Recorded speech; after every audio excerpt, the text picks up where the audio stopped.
So this is getting really exciting. This is exciting. We're moving on to our first exercise in Module 1. Welcome to your first exercise in Module 1. And that exercise is called I Am Because You Are. It's our African philosophy of Ubuntu. And I'm about to share something with you that I normally share with people in my workshops. But this is so essential for you to embark on this journey. It helped me so much. And I know that once you understand this philosophy from the perspective that I'm going to share it with you, it will really help you do things differently. Not just when you set out to do your business here on the SubsCroudPreneur Academy, but also in different other areas of your life. It is a philosophy that helped me a whole lot in my private life, in my parenting. I lived with my 2 kids in Austria for many years before I moved to South Africa. It is also that philosophy, that the mindset of that philosophy that allowed me to leave my kids behind when I knew that I really needed a change, to move back to Africa without them, and to not have any bad feelings of the fact that I'm a bad mom, or that they may be missing me or whatever. So this philosophy is extremely powerful, and I'm so delighted to be able to share some of my experiences, but also the insider wisdom of this philosophy with you on this in this masterclass. So the principle of I am because you are is that ancient African philosophy. People who have lived this philosophy are some of the greatest African leaders like Nelson Mandela, like Desmond Tutu. And when I was collecting the philosophy of African leaders, I realized that even leaders like Kwame Nkrumah, people like Thomas Sankara, people like Patrice Lumumba, people like Julius Nyerere and Kenneth Kaunda, they all embodied this philosophy in the proverbs and the wisdom that they shared with us. When you get a chance to read some of this wisdom, you will really see how powerful the African philosophy of Ubuntu is. It may not be called Ubuntu in different parts of Africa, but it is something that is always there, and we live by that philosophy without even putting a name to it. So I am because you are is so simple. It is the simplest and yet most intensive philosophy in the world that I know. I'm not priding myself to be a philosopher, but the intensity of this four words philosophy is immense. It's found in all the religions in the world. You'll find it in Buddhism, you'll find it in Islamism. In Islam, you'll find it in Christianism, the Christian religion. You'll find it in almost all the great religions of the world in different wordings. Okay, so in the African context, it just says it's Ubuntu, and it comes from Zulu. It says, now don't laugh at me, you Zulu people out there. If you're listening, don't laugh. It says Ubuntu Gabantu, Ubuntu Abantu Gabantu. I don't think that was right. I'll have to go practice it again. It simply means a person is a person because of other people. So Desmond Tutu will always say, you cannot be complete as an individual. No individual is an island. So you are complete because of the relationship that you have with other people. Does that make sense? Let me try to break it down again. So when you understand the fact that you can only be a parent because you have children, it doesn't really matter whether they are your biological children or adopted children or whatever. You can only be called parent because you have children, and you can only be called children because you have parents. A doctor is a good doctor because of the services they render to someone. So a doctor becomes a doctor based on the assumption that someone is going to be sick, and this someone who is sick is very crucial to the doctor, because until you go to that doctor and you get a good treatment, can you be able to give him feedback or give him his reputation of saying that when you recommend him as a good doctor, that builds on his reputation. So he's seen as a good doctor because of the relationship that he has with you, which is based on the treatment that you got from him. It's getting weird. Companies that sell coffins or funeral companies, they build their business on the fact that people are going to die. Okay, they are there because people are going to die. This may sound really weird to you, but when they say business is not working, it basically means that people are not dying. But that is the vicious circle of our life, which is part of this philosophy. So when we depend on each other we depend on each other to do our businesses. The policeman is on the street based on the assumption that someone is going to commit a traffic crime. So when you commit a traffic crime and they give you a ticket, what you may say, if you're on the mindset of this philosophy, you just basically tell them, I'm happy, I'm putting food on your table. I'm giving you a reason to do your job. You're here because you assume that I will do the job. The same takes us to the courtroom. Our court systems are very complex. You have the judges, you have the lawyers, you have the court clerks, you have all those people. They offer jobs based on the fact that someone is going to commit crimes and they're going to be brought to justice, and the whole apparatus will operate. Does that make sense to you? So if there is no one committing crimes, the job of the lawyers and the result of the whole justice apparatus will not exist. That is how powerful our philosophy of Ubuntu is. And when you are you're listening to this video, you're watching this video using a device, it may be your cell phone or it may be your laptop or your PC. The truth is that you may never really see the person that produced your PC or who produced your cell phone. But by using that cell phone, you are interconnected to them. And they manufacture that cell phone based on the fact that someone like you and I are going to meet them. And we depend on the fact that they are going to produce. This is the interdependency of that philosophy. Okay, so I'm trying to explain, giving you different examples. When you go into the restaurant is set up based on the fact that people are going to be hungry and they're going to come to the restaurant to eat food. So you go to the restaurant because you're hungry and you expect that someone will serve you food. I am the hungry person that I am because there is a restaurant that I can come to. Does that make sense? I go to the restaurant because I know that that's somewhere where I can still my hunger. That's somewhere where I can get something to fulfill my need for food. That makes sense? Yeah. So people build houses based on the fact that people are going to need shelter. So we rent into houses in order to have shelter because someone has built them in order to fulfill the need. In other words, we are here to leverage on our needs in order to make our lives easier or better. That's the essence of that philosophy. Okay? We depend on each other. So the philosophy has 4 words. I am because you are. And the longest word in the philosophy is because. I'm going to come to that. Let's stay with I am first. I am talks about your humanness. And being human means that you have your weaknesses, your strength, you have your fears, you have your anxiety, you have your expectations, you have your aspirations, you have your wisdom, you have your education, you have your family, that's your source. So it's all of this. I am is all of that. And if you know how to leverage on the power of who you are based on this philosophy, you can really come up with a good channel idea. You can come up with a good business. You can really design your life differently, and you can serve people in a much better way. Okay, so I am is extremely complex and powerful. It is the starting point. It is so simple that any child can understand. I am, even a child in kindergarten will say and understand what it means. That's how simple and yet complex this philosophy is. So the next level is because. Because has to do with the aspect of building. No, let me go back to I am. I am is your humanness, like I said before. It is all of that complex. And the philosophy has 2 pillars. The pillar of humanness and interconnectedness. Okay, I am is all of that bunch that I talked about. Your aspiration, your fears, your source, your expectations, your qualifications, your knowledge, and all of that.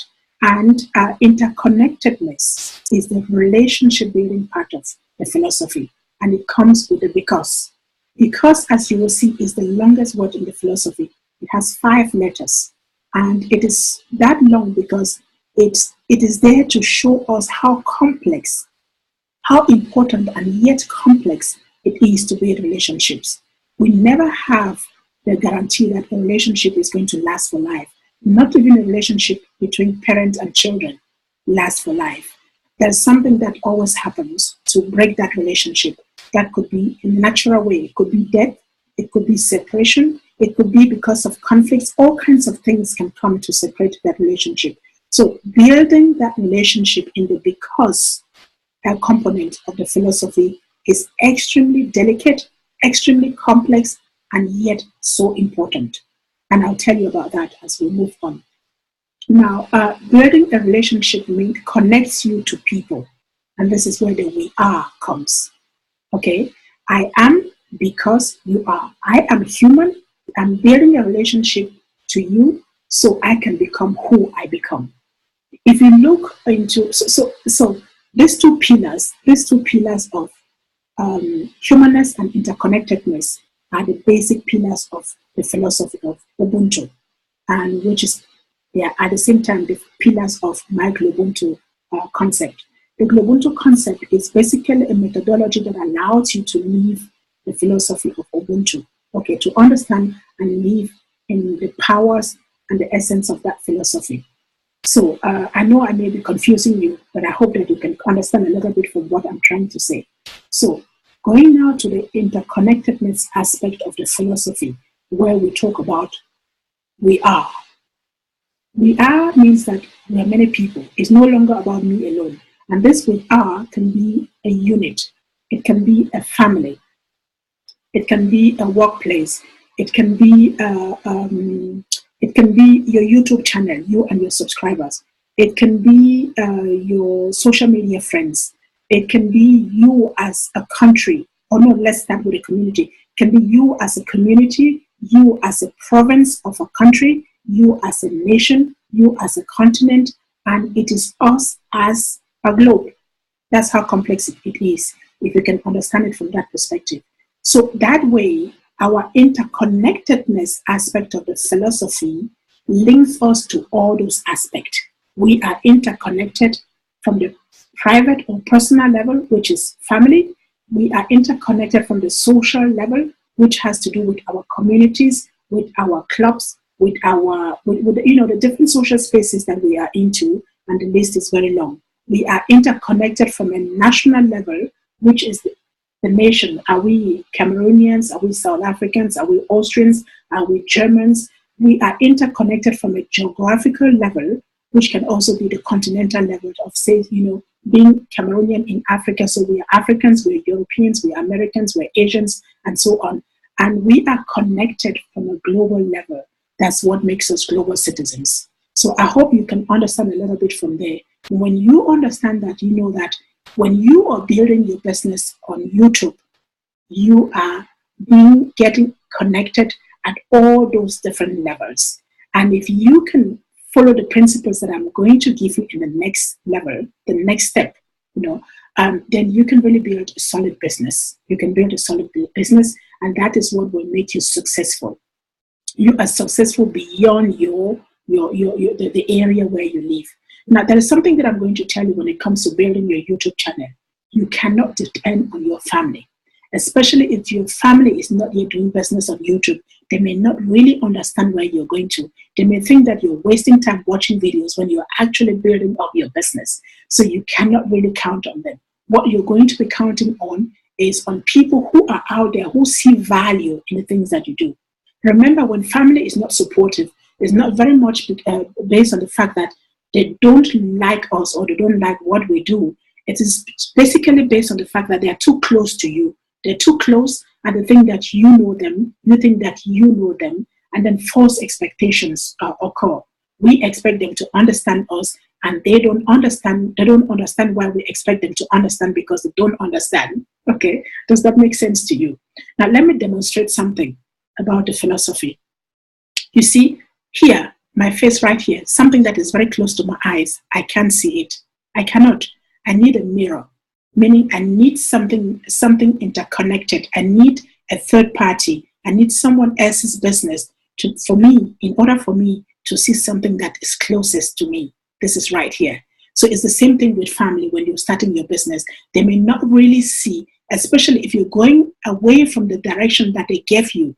You're going away from the traditional direction of doing business in the family. They may not really understand you. So this is extremely important that you bear this in mind and build on the power of I am because you are, and the interconnectedness at different levels. Okay, your content is going to attract people in your face, in your space that you may never ever meet in your life, and people that you will never see, and people that you may never know. But what connects you is the content that you're sharing. So how do you create content that connect people to you, allowed you to build relationships to them, that to people that you don't even know and you may never meet and you don't even know where they live? Now, that takes me to some rules or principles of the philosophy of Ubuntu. One of them is mindfulness. Mindfulness is so important.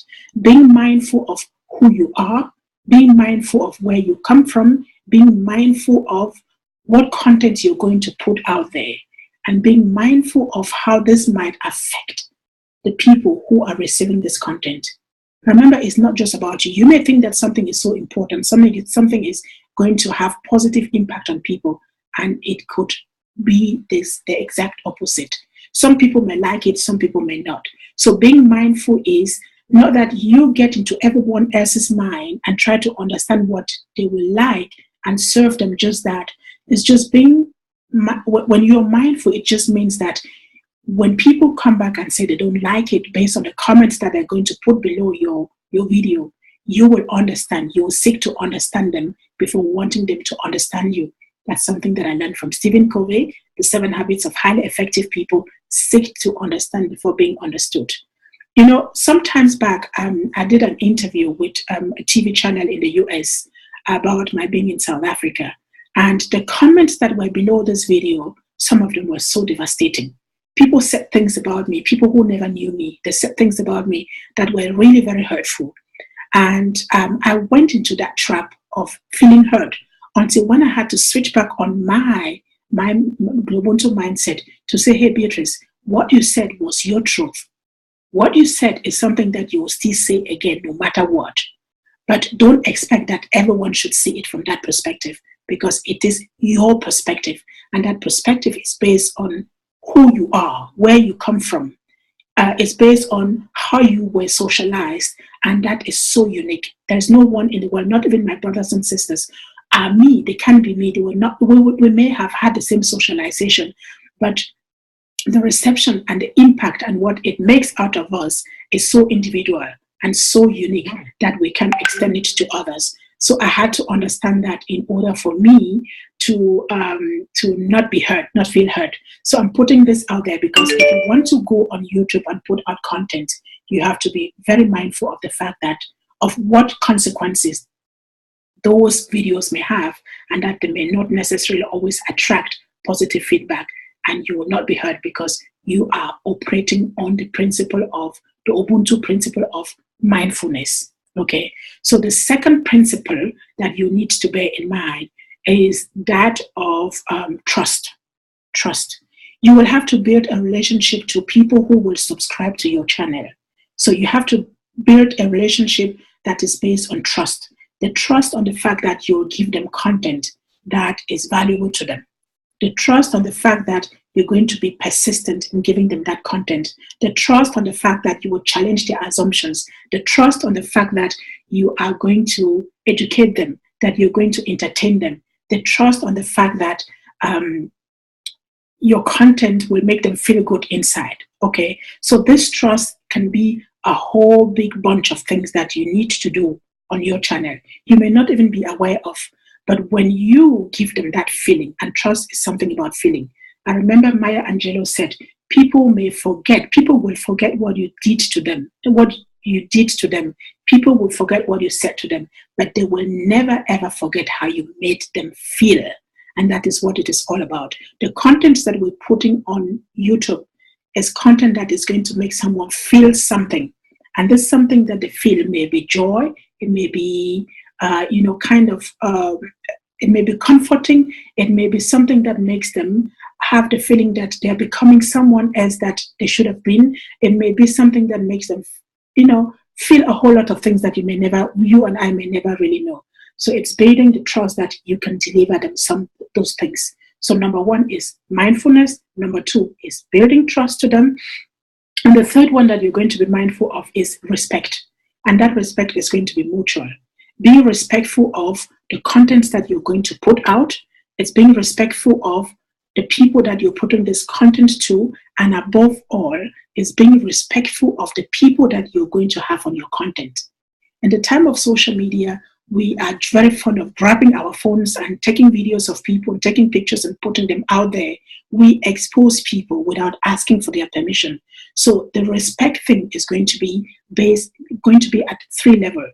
Respecting the people who are receiving your content, respecting the content that you're putting on your video for people to receive, and the people who you have in that content, the things that you're saying in that content, and respecting yourself for being a creator, okay, for being someone who is respected for delivering content that is needed by people. Does that make sense to you? So this is how important that respect thing is. Again, you can't always know what is going to be good for people, but if you operate on that principle, there is a certain mindfulness that comes, and the response that comes, you react differently on the kind of response that you get when you are operating on the principle of respect. Okay, I can talk on that for a very long time, but I want to keep it very short so we can move to the next principle. The next one is accountability. Being accountable comes in different layers. It's being accountable first to yourself, that you're creating a channel and that you're making the decision to be successful out there and doing all what it takes in order for you to be successful. It's being accountable on the fact that the moment you get your first subscriber, they are looking up to you. That one subscriber is looking up to you and expecting, he or she has a set of expectation towards the fact that you're going to be putting content. So you are accountable to that person by making the commitment to deliver the content based on what you promise you will deliver, and that is what comes in your channel direction. That is what makes your channel direction so important. Okay, so accountability is also towards in respect of the content that you put out. Okay, the content that you put out, like I said, in the respect and trust aspect of mindfulness, the content may have impact on people, and if people come back to you, being accountable is being able to say, "Oh, I'm sorry. Oh, I didn't intend it that way. Oh, okay, I'll put up something else in order to correct, to make things right." That's the kind of accountability that your audience is going to be needing. When they have the feeling that you are accountable for your content, you are accountable for their feelings, you are accountable for their expectations, they will share your videos. They will stay with you. They will be able to stay in your space. And remember, you are able to monetize on YouTube when your audience is 1,000, it stays 1,000 and it's growing. Okay, so it is extremely important. The next principle that I want to share with you, or the next rule, is that of responsibility. All of these things, they tie down to the same thing: being responsible for the content that you put out, being responsible for the people who are in your space, your subscribe funders. That's how we call them. People who subscribe to you as a SubsCroudPreneur are your subscribe funders. They are actually funding you with their subscription. So you want to be very, very responsible to them. Sometimes it may also be being responsible may also be putting out, inviting them to tell you the things that they want to hear from you. What kind of video do you want me to produce? Give me your comment below on what you liked on my video. It means engaging them to be active, to be proactive in communication with you, in giving you feedback.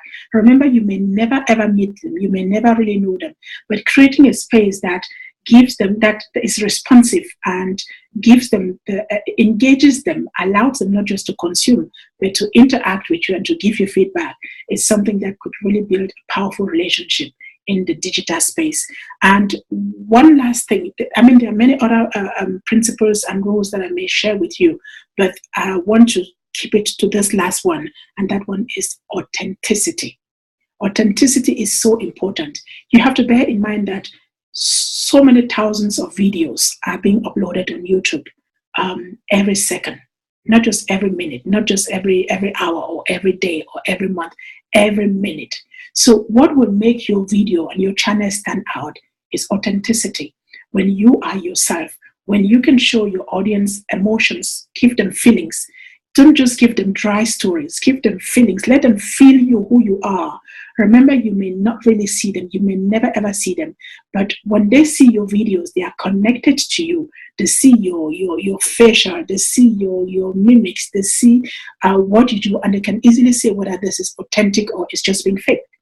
And so you want to really be mindful of your authenticity without really exposing. This doesn't mean that you should take people into your private space if you don't want to get them there. It just means whatever you're putting out there, make sure it is authentic, because authenticity can be felt. It can be seen on screen when you put that out.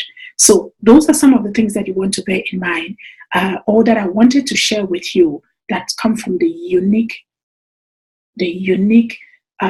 philosophy of Ubuntu, our ancient African philosophy of Ubuntu, which is basically part of everything that I do. So I wanted you to understand that before we move on. That said, exercise 1 is going to be for you to go inside you and try to find out who am I really?